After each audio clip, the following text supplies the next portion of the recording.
मोटा मोटा अमित शाह जी ने बताया है कि अगर कोई हिट एंड रन करके भागता है तो उसको 7 लाख जुर्माना और हिट एंड रन का मतलब बताइए। हिट एंड रन का मतलब जब आप कोई एक्सीडेंट करते हैं और मौका वारदात से भाग जाते हैं, इसको हिट एंड रन कहते हैं। यही हिट एंड रन का मामला होता है। तो उन्होंने इसमें प्रावधान किया है कि 10 साल की सजा, जब दोषी हो जाएगा ड्राइवर तो उसको 10 साल की सजा और 7 लाख रुपए तक का जुर्माना अदा करना पड़ेगा। तो इस तरह से तो ड्राइवरों को एक तरीके से छोड़ दिया गया है कि आप जैसे इस देश के नागरिक ही नहीं है, इनकी भी बात सुनी जानी चाहिए ना। ये भी इस देश के नागरिक हैं, अगर इनकी बात नहीं सुनी जाएगी। ट्रांसपोर्टेशन हमारे देश की रीढ़ है। अगर ड्राइवरों पर हम अत्याचार करेंगे तो हमारे देश की अर्थव्यवस्था बिगड़ जाएगी। आज ये खड़े हैं, कितने रुपए का नुकसान हो रहा है, कितनी जगह जरूरी सामान नहीं पहुंच पा रहे होंगे। कोरोना काल में जब देश को ऑक्सीजन की जरूरत थी तो यही ड्राइवर थे जो ऑक्सीजन की गाड़ियों को इधर से उधर ले जाते, जो जरूरी दवाएं लोगों तक पहुंचाते थे। यही ड्राइवर थे जो दवाओं को पहुंचाते थे, जो ऑक्सीजन पहुंचाते थे। और आज इन्हीं को अकेला छोड़ दिया जाए, ये ठीक बात नहीं है मेरे ख्याल से। अगर सरकार कानून बना रही थी तो उनको उनकी सुरक्षा का भी ध्यान रखना चाहिए था। भीड़ के लिए भी एक कानून बनता। अगर ड्राइवर के लिए कानून बन रहा है तो भीड़ के लिए भी कानून हो। उसको अस्पताल पहुंचाए, लेकिन ड्राइवर की जान की गारंटी कौन देगा? तो सरकार ने एक तरीके से ये कानून बहुत गलत बनाया है, हड़बड़ी में बनाया है, जल्दबाजी में बनाया है। इस कानून का पर पुनर्विचार की आवश्यकता है और उसके बाद ही इस कानून को लागू किया जाना चाहिए। ड्राइवरों का भी अपना जीवन है, उनके लिए भी सरकार को सोचना चाहिए। इंश्योरेंस कंपनियां जो भुगतान करती हैं डिजीज को, वो क्यों करती हैं? इसीलिए करती है कि एक श्योरिटी होती है, उनको मिलती है। और जो मोटर व्हीकल एक्ट कहता है वो भी यही कहता है कि ड्राइवरों की भी सुरक्षा होनी चाहिए। अगर जानबूझकर तो कोई एक्सीडेंट करता नहीं है।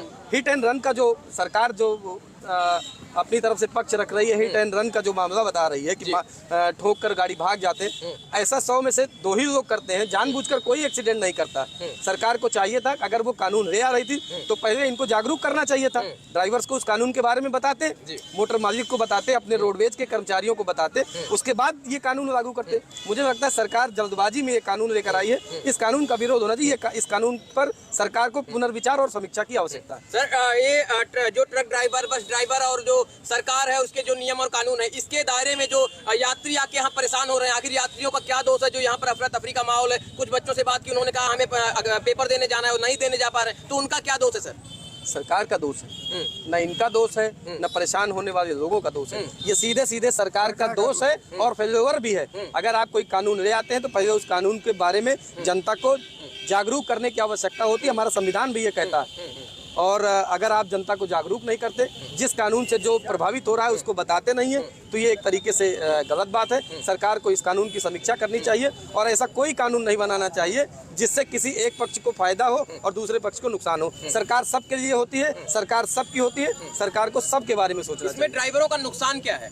देखिए, ड्राइवरों का नुकसान ये है कि यहाँ तो रोडवेज के ड्राइवर, हम लोग बस स्टैंड के पास है, ट्रक ड्राइवर जो वाहन चलाते हैं, जो बड़ा वाहन जो भी चलाते हैं, वो शौक से नहीं चलाते हैं, मजबूरी में चलाते हैं और उनका भी परिवार होता है। उनसे कोई एक्सीडेंट हो जाता है तो सरकार ने 7 लाख रुपए जुर्माना और 10 साल की सजा रखी है इस कानून में। अभी चूंकि किताबें पूरी नहीं आई हैं तो हम लोग पढ़ नहीं पाए हैं उसको। अब ये संसद में ही इस पर चर्चा हुई है, तो मुझे लगता है कि पहले इस पर चर्चा हो जानी चाहिए थी, समझ जाना चाहिए था लोगों को। 7 लाख का जुर्माना और 10 साल की सजा है इसमें। अगर किसी से कोई एक्सीडेंट हो जाता है तो ड्राइवर तो बेचारा जीवन भर मुकदमा लड़ता रह जाएगा, मोटर मालिक अपनी तरफ चला जाएगा, सरकार अपनी जगह रहेगी और भोगेगा कौन? ड्राइवर भोगेंगे इसको। इसलिए ड्राइवरों का विरोध है। ड्राइवर का विरोध होना जायज है, बिल्कुल सही बात है। सर, क्या लगता है जिस तरीके से तमाम समर्थन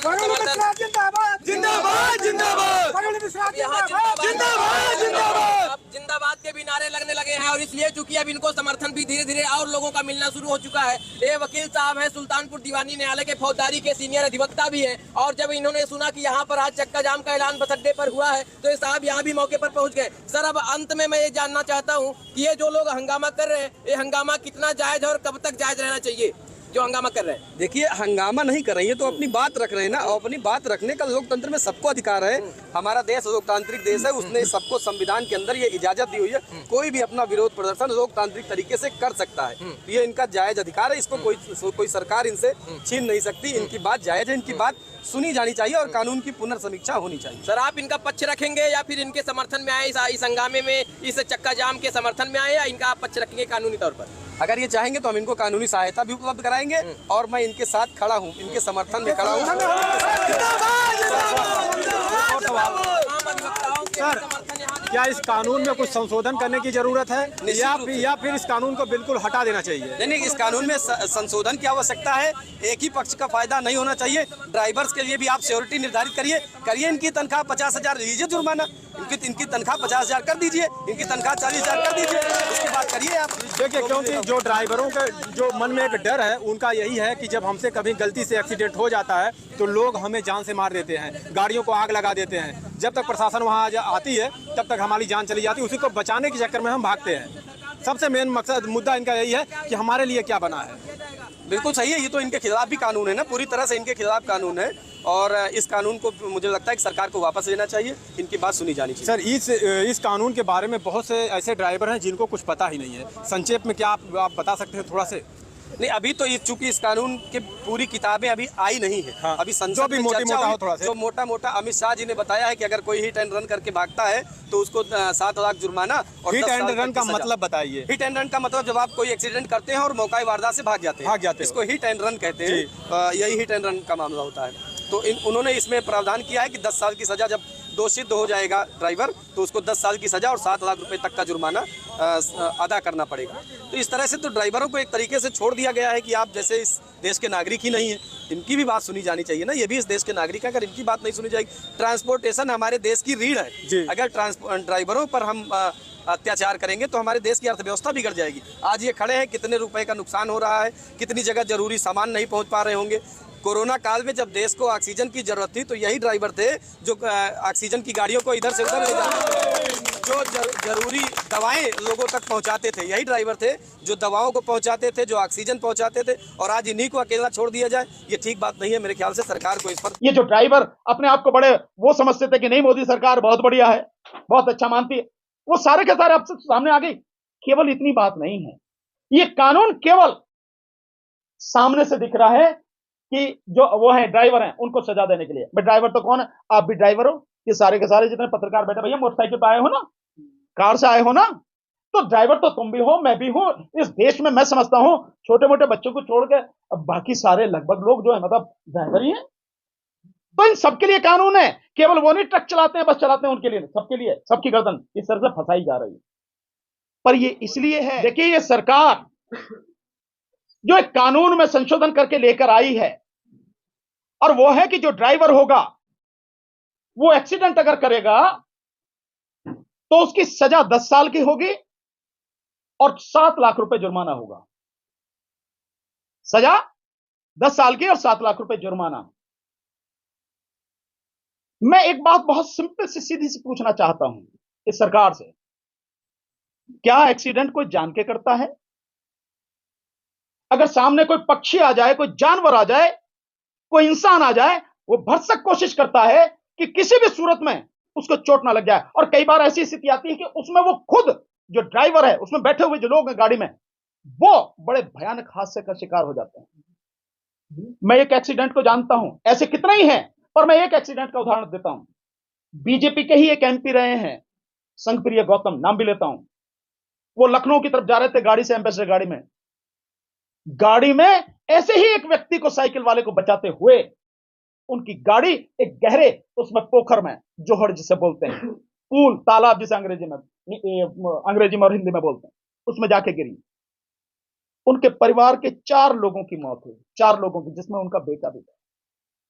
उनका बेटा, 4 लाशों का अंतिम संस्कार बुलंदशहर में हमने खुद, हम सब ने मिलकर वहां किया। स्थिति क्या रही होगी आप इसका अंदाजा लगाओ। तो कोई भी जानबूझकर एक्सीडेंट नहीं करता, एक्सीडेंट हो जाता है। एक्सीडेंट यही तो नाम है, घटना, दुर्घटना हो जाता है। आप उसमें इतनी कड़ी सजा का प्रावधान कर रहे हो। अगर आपको लगता है कि इसकी जरूरत है और आप इसे रोकना चाहते कि कोई जानबूझ के ना करे, तो भाई उसके लिए तो कानून पहले से ही है। अगर कोई व्यक्ति जानबूझकर एक्सीडेंट करता, चोट मारता है, तो नियत देखी जाती है, इंटेंशन कानून में, तो उसके लिए तो कानून है ऑलरेडी। अगर वो किसी की हत्या करता, कराया जाता है, बहुत से लोग एक्सीडेंट के माध्यम से मरवाते हैं लोगों को, उसके लिए तो कानून है। आप 302 में उसकी नियत है, क्योंकि जो वो सारा जो सवारी है, यानी जो गाड़ी है, वो हथियार के रूप में इस्तेमाल होगी ना, उसके लिए 302 का कानून है। आप ये जो ला रहे हैं, इससे बड़ा इस देश की जनता के साथ और मजाक हो नहीं सकता। पर मोदी सरकार का तो ये काम ही कोई नई बात थोड़ी है। ये जो ड्राइवर अपने आप को बड़े वो समझते थे कि नहीं मोदी सरकार बहुत बढ़िया है, बहुत अच्छा मानती है, वो सारे के सारे अब सामने आ गई।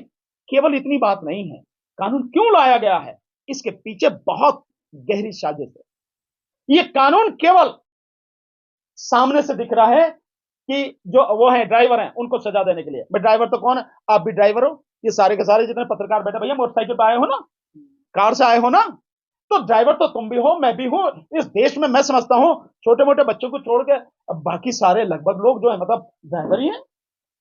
तो इन सबके लिए कानून है, केवल वो नहीं ट्रक चलाते हैं बस चलाते हैं उनके लिए, सबके लिए, सबकी गर्दन इस तरह से फंसाई जा रही है। पर ये इसलिए है कि जो 2024 में यह सरकार ईवीएम के माध्यम से जीतने का षड्यंत्र जो कर रही है, और इस बार जनता ईवीएम से चुनाव होने नहीं देगी, इस बार जनता ईवीएम के खिलाफ सड़क पर आकर लड़ेगी, जन आंदोलन बनाएगी।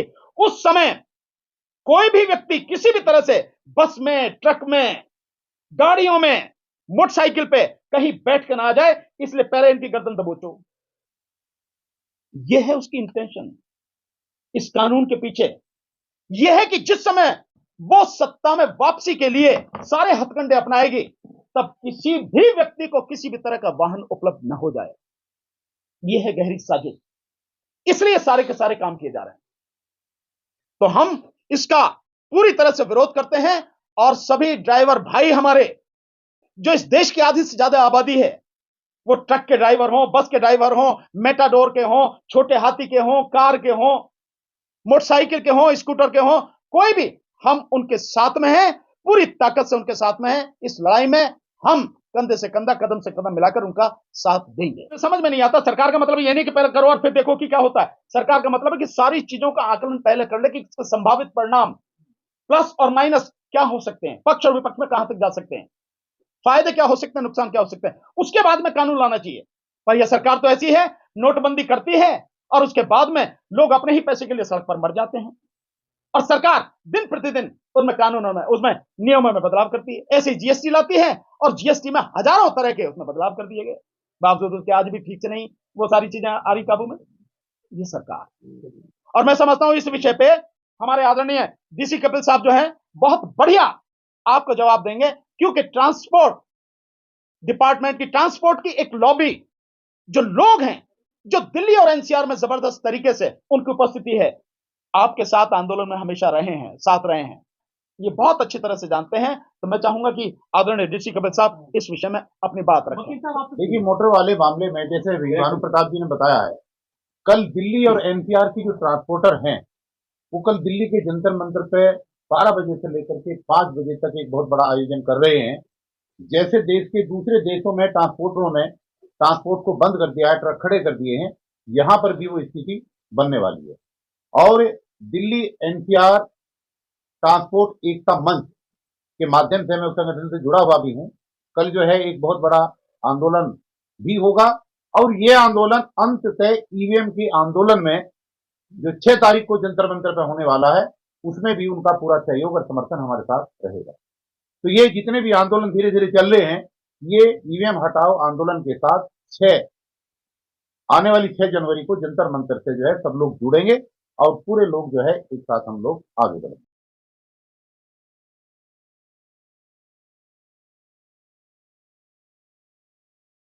ईश्वर ऐसे लोगों को जन्म देता है जिनके हृदय में धर्म वास करता है।